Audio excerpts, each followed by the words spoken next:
What's happening, everybody, and welcome to yet another exciting episode of Open Studio, coming to you right here on your favorite DSTV channel 263 with myself. I go by the name of Brad Roman, and today we'll be chatting all about career options. What is career options all about? Well, to help us in on that, we are joined in studio by an amazing guest who goes by the name of Lindsay Gibson, who will be educating us around that, who will be giving us all the ins and outs with regards to career options. So you better stay right where you are. Lindsay, welcome to Open Studio. Thanks, Brad. It's a really big privilege to be here. Fantastic. Now, before we get into actual conversation with regards to career options and the work that you're doing, can you just briefly explain to our viewers the work that you're doing, where do you work, and yeah. Sure. So my name's Lindsay. I'm here today from the Academy of Sound Engineering. Before I worked with the Academy as the Campus Development Manager, I spent about 5 to 7 years in career development. I used to manage a career guide and involved in graduate development and so on. So at the moment with the Academy, we're looking at students in the entertainment technology space and getting them ready for that industry. How does that look? And so on. Wow, fantastic. Now, Lindsay, the Academy of Sound Engineering, right? When exactly was that established? That was started in 1997.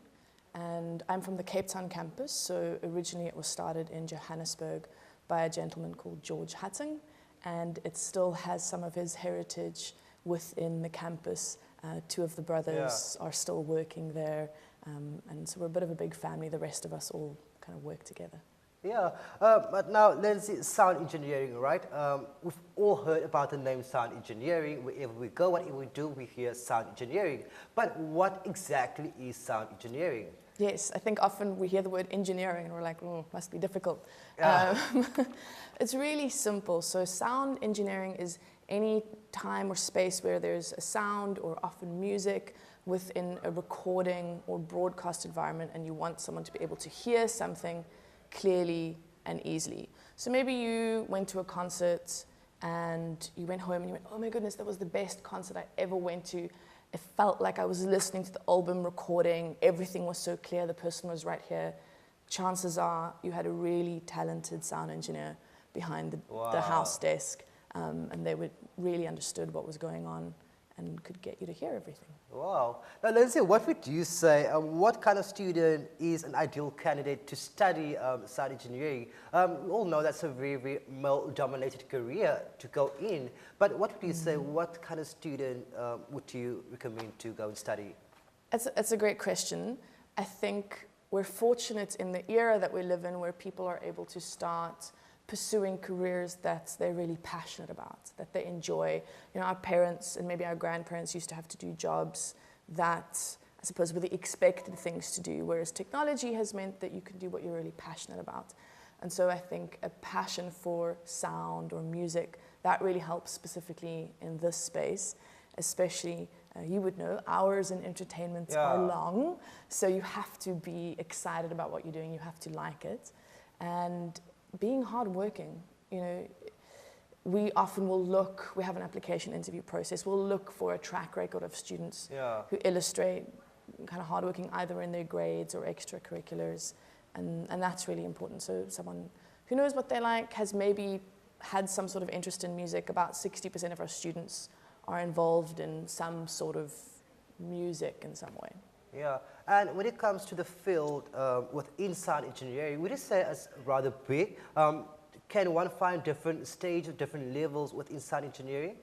Definitely. That's a really good question, actually. So the easiest way for me to explain that is if you look at the diploma that we offer. It's a diploma in audio technology, but it allows you to go into one of 4 different areas. And you touched on it being quite male-dominated a little earlier, and I think what happens is someone hears sound engineering, and then they often think manual labor, kind of in the same breath. And there is an element of that which you often will find in a live sound space. So coming back to the diploma in audio technology, it allows you to do one of 4 different areas. So there is the live sound, so you would be behind a desk. Ideally, you want to be what they call a white glover, which means you just arrive at your desk. And you push buttons. There's no carrying of anything. The other areas, the 3 other areas, though, the diploma allows you to go into would be audio post-production. So for example, someone would sit with the audio from this show, match it to the picture, or maybe they would do pickups, or maybe it was on location and there was a lot of wind and then they would have to do dialogue replacement, or they would do sound design. So there's that audio post element. Then there's broadcast. Okay. So if this was, for example, a live show, and someone, there was no room for error. Yeah. Once it's said, that's it. Yeah, that's it. That's how live TV works. So the audio, you have to understand what you're doing with the audio. And of course, sporting is a big area where live often happens, and the internet. Everyone's streaming things these days, right? So everyone's going out to events and live streaming. So there's a big element of broadcast for audio that is growing in the industry that we're in. And then finally, the one that everybody gets really excited about is the music production side. Yeah. So that's when you're in studio, you have an artist in the live room, or maybe you're putting some stuff together off samples, and it gets very creative. It's kind of the fun, the more seen as the more fun space. Yeah. Well, Lindsay, before we go to an ad break, to our matriculants who's watching today's show right now, our young people at home, our students, school students at home, they want to go into this. What subjects would you recommend them to take in school, in high school, in order for them to, if they want to go into this as a career? Okay, really good question. If we're catching people who are still kind of making that decision, which is normally grade 9. Fortunately, with specifically the diploma, all you have to focus on is your maths and your English. Okay. So if you're doing your core math, you need to be getting above 40%, and English first language, a 50% for that, which most students should be getting in any case, we hope. If you're wanting to go into the BSc, because we offer a BSc, that's, hopefully when people hear BSc, they think people in lab coats and kind of more science, and it's because you do have to have, a bigger focus on better grades, more maths, more science. Wow, guys, you just see Duffy today on the show as we're talking all about career options and sound engineering. Just go for a quick ad break. Do not go anywhere. More of Lindsay and myself right after this.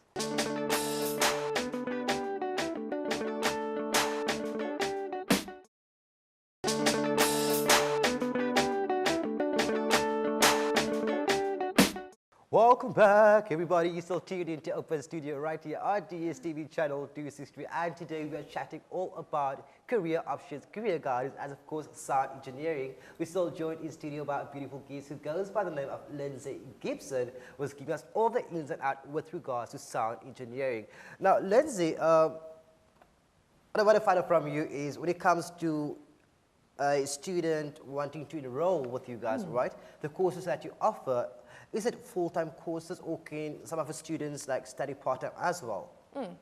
So yeah, there are full-time courses, and then there are definitely some part-time courses. So with the full-time options, that's going to be best for someone who's in school, who's just graduated, who has the time to spend on full-time courses. And there's that diploma I was telling you about, the national diploma that you can do, and then there's the BSc, and there's a higher certificate, which is 1 year. Alternatively, elements of the full-time courses we offer as part-time courses. Okay.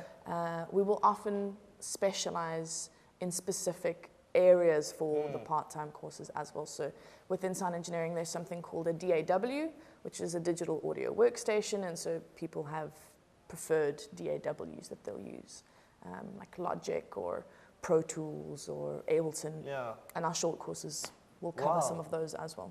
And also, Lindsay, does more men become sound engineers than women? Yes. That's the short answer. Yes, more men become sound engineers than women. I don't know why it happens, but it's what we're seeing. So we have, at the moment, 1 in every 5 enrolled students is female, which means that most of our classes have men in class. And really, we would love to see more ladies in there. Yeah. I think we have the same ears as men. Yes. And sometimes we perhaps hear things a little differently. So I think there should definitely be some more women within the industry. And adding on to that, speaking about women and ladies, a female by the name of Tantika, right, a graduate. Guys, the pictures will be on the screen right now as I will take you through it, as well as Lindsay, Thandeka, a graduate of you guys. So she studied at, of course, at the Academy of Sound Engineering, doing big things right now. Please do share the journey with us. Yes, so Thandeka Ndlovu is one of the graduates from the Academy of Sound Engineering, and in her final year she specialized in live sound. So I mentioned earlier that there are 4 different areas you kind of get exposed to throughout the diploma, and you choose which one you want to specialize in. And she started off in the live space, and right now she's actually in broadcasting. So she's working for Radio 2000, she's doing their live sport broadcasting, and she's really passionate about getting more women into the audio technology, into that entertainment space, to grow a kind of base of women. Yeah, and also Lindsay, she was so captivated by the Academy of Sound Engineering's roadshow. Please tell us more about the roadshows. What are they all about? Yeah, so that's actually how Thandeka found out about audio technology and sound engineering as a career option. So some people might see this show today and go, oh, I've never thought of that. What happened with her is she was at school. There's a company called 3CR that organizes road shows with private institutions such as ourselves, and they visit schools. And then there's someone who'll tell you about a variety of career choices. And then there'll be people from the different institutions, almost like a bit of a fair. And as a student, you can then learn about the different options, and then you can go up and ask your questions. And that's what happened to her, and it made such an impression. Yeah, and why are these ASCE, or rather the Sound Engineering Academy roadshows so important? Would you say, why is it really so important having these roadshows? You know, I forget who it was who said knowledge is power, but if you're not aware of the options that are open to you, how are you going to know what decisions to make, right? And as a student, your main job is to get good grades and pass and, you know, kind of finish your school. So the best way to have exposure to different opportunities is if you take the mountain to, you know, Muhammad, so take the roadshow to where the students are. Wow. And I'm sure that besides Thandeka, you have more success stories. You want to share with us any other success stories? Well, the Cape Town campus has only been here for a year, so we have first-year students. Okay. We have about 5 women at the moment on our campus. We're starting small. Johannesburg has about 800 students, and we've got about 30. So come back to me in 2 years' time. Yeah. And I'm not going to ask you this off air, because I'm asking this on behalf of our viewers as well, because I'm sure there is this young boy or girl out there who want to do what I want to do as well in future. Radio, I want to go into radio, right? Yes. Lindsay, where do I go? What do I do? Where do I start? Where do you start? So I think the first place to start, if you're in a position where let's say you know no one. Let's say you're not Brad. You're 17, you're in school, you know no one. The first place to start is going to be to get the skills, to understand technically what is it that you're going to be doing. How does radio work? What is broadcast? How does sound work? How does processing sound work? How do you capture it? How does somebody hear it on the other end? To get all of that done. And one of the things that happens with our programs is we're hardwired into the industry in a couple ways. One is we actually have a physical class called Lectures from the Industry. Okay. And so we will bring people in onto campus. I suppose similar to the thinking with the roadshows, bring the industry, bring the options and the exposure to the students. And we'll have a range of people that the students meet throughout the year, sharing their story. Yeah. Because I think as people, it's really powerful to hear someone else's story. Yeah, you know, definitely. How did that happen? Our principal, for example, he started his career behind a keyboard, then ended up behind a sound desk, and then somehow ended up doing, I think, pushing buttons in a studio and broadcast. Someone didn't show up for work one day, and before you know it, he's a presenter in broadcast. Wow. So, you know, there are lots of different routes that people take to get there. So the one is within the kind of formal structure of our program, you get exposed to industry. And then also all of our lecturers are from industry.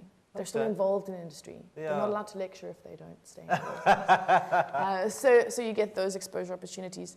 And it's who you know. Cape Town is a village. So. Yeah, definitely. And you guys offer shadowing as well for matriculants or for students who are starting high school? For matriculants, they're welcome to contact us. The best place to do that is Facebook. just Cape Town ASC. Okay, Academy of Sound as simple Engineering, as Cape that. Town. Well, guys, let's go for another quick ad break. Do not go anywhere because when we come back, a more career option and more sound engineering right here on Open Studio. We'll see you back right after this.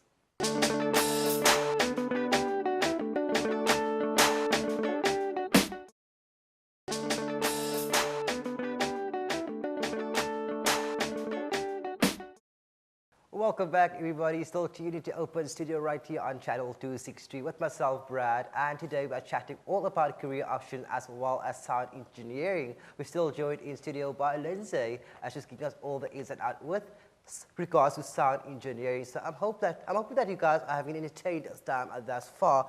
Now, Lindsay, sound engineering is, we all know, it's still a very male-dominated industry, right?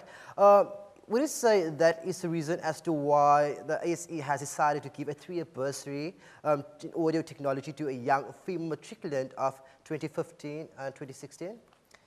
Definitely. We looked at what was happening within the entertainment industry space, and just that women aren't necessarily, they're just not applying. So it's not like they apply and then we choose them in. Yeah. Women just aren't aware, for whatever reason, that this is a career choice for them. So we decided, let's have a bursary. It was Women's Day. Okay. And it was the day after that, and our principal and I were talking about what are we going to be doing differently next year. And he's like, that's what we need to do. We need to have a bursary for young women. And there are 2 main reasons. The one is to create awareness of this as a career choice, as an industry to approach, to pursue and to work in, and then the other one is to make it different for at least one young woman this year, to make it possible for her to come and study with us. It's a 3-year bursary for someone to come and join us with a national diploma in audio technology. So. Wow, good things, man. And also, wanting to speak about the criteria, right? What are the criteria that the ASE is looking for exactly? Of course, so you can't apply, Brad. It's a young women's bursary, so we're looking for young women. Okay. And you mentioned there that they've got to be matric 2015 or 2016. So if you're writing your matric exams this year, you can apply. If you wrote them last year, you can apply. You have to be living in the Western Cape, we're the Cape Town campus. Okay. And then we're going to be looking at your academic track record. So if you haven't been passing, your finals this year, it's probably not going to work out for you. Yeah. So you need to have been applying yourself, and we want to look at your involvement outside of just academics. So have you been in any school plays? Do you play an instrument? What have you been involved in outside of just your academics? And then there is an application interview process that we have on campus. It's nothing to be afraid of. Yeah. It's an informal one-on-one kind of like this. And we do a little ear test as well, just to make sure that you're ready to go. Okay. And also, Lindsay, because sound engineering, it sounds good, right? It sounds fabulous. It sounds like a lot of fun. But I'm sure that it comes with a lot of challenges as well. What would you say are some of the challenges that you guys, or some of the applicants or students that study through you guys, that they face on a daily basis? Wow, I love that you asked that question. I think a lot of people forget to think of the challenges on the way to getting to where they want to go. So the entertainment industry, and this is part of what I will go through with someone when I'm sitting in an application interview, by virtue of being entertainment, means that when everyone else is being entertained, you're working. Okay. So it's often at a time where you would rather be on the beach or hanging out with your family or with your friends. And the hours are long. Yeah, I want to ask you that as well. And they're inconvenient. So look, maybe you're not in live sound, maybe you're not in broadcast or something where you're in that space. Maybe you're in the creative space, you're in studio, and you could say, oh, well, I can control it. Anything creative will often take longer than you think. Yeah. I don't know if you've made dinner recently and you have some new recipe and you think, oh, it's going to be half an hour, and like an hour and a half later, you're like, when is this chicken cooked? Similarly with a song in studio, things will often take longer. So the hours are definitely one of the challenges. And if a student doesn't have the passion and that desire to really push through when it's uncomfortable, it gets hard. And it's hard work. Definitely. That engineering part is not there for no reason. So we look at just your maths and your English, but there are challenges, you have maths classes with us again, and you have music classes, and you've got music, law, and business. So there's a lot of academic stuff, especially in the first year within the diploma. I always like to say, Lindsay, that everything is not about the bad or the sad or the challenges, the difficulties, but it's also about the highlights as well. What would you say are some of the highlights that students can experience throughout their career in sound engineering? You're so good at these questions. I'm going to reference one of our lecturers, our senior lecturer, is a gentleman called Peter Pilson, and he's got like 8 SAMAs behind him. Wow. He's worked on 300 or 400 different productions that have been nominated for something. And when you ask him what is his favorite moment in being a sound engineer, he'll say it's every day. Wow. And I think it links to that adage, if you do what you love, you never work a day in your life. But it's that opportunity that no one day is alike. There's always something different. And the technology part of this industry means it's changing all the time. Yeah. Everyone's always talking about what phone have they gotten, or have you checked out this on YouTube? And those changes are integral. They're the other side of this coin in this industry. So there's always change. Yeah, definitely. And to our viewers watching right now, our youngsters watching right now, they want to get all of you, after the show, they're like, I want to do this, man. I want to go into broadcasting. I want to go into the world of sound engineering. Where do they go? How do they get hold of you guys? And hopefully it's a flood of young women who want to apply for the bursary. So if you want to apply for the bursary, or you just want to find out more about the program, Cape Town at ase.co.za. Okay, that's the email, right? That's the email. Cape Town at asc.co.za. Alternatively, Facebook. Okay. Just type in Cape Town Academy of Sound Engineering or Cape Town ASE. And all the details will be on the contact numbers, email addresses, everything will be on there. Yeah. Wow, I'm so excited. I'm so excited for my future, right? Lindsay, any words of wisdom to our young people at home? Yes. Once you look at what it is that you enjoy and what really makes you excited, go and find out what job or jobs or career options match that, and try one. And then if you don't like that one, try a different one, and just keep working at that. Just keep researching. That was a powerful message indeed. Lindsay, thank you very much for coming out and chatting to us right here in Open Studio. I've learned such a lot, and I'm sure that our viewers at home has learned a lot as well. And continue the good work that you are doing, man. Thank you. Wow. Yeah, but guys, we came to the end of yet another exciting episode of Open Studio. Guys, remember that you can get hold of Lindsay and the team if you want to enroll with them and choose this as a career option, sound engineering. Then go to the Facebook page, Cape Town ASE, and search all the details on there. Other than that, send us a mail to openstudio@capetowntv.org or give us a call on the number 021 448 088. From myself, Brad, and the rest of the team, until next time, it's goodbye and God bless.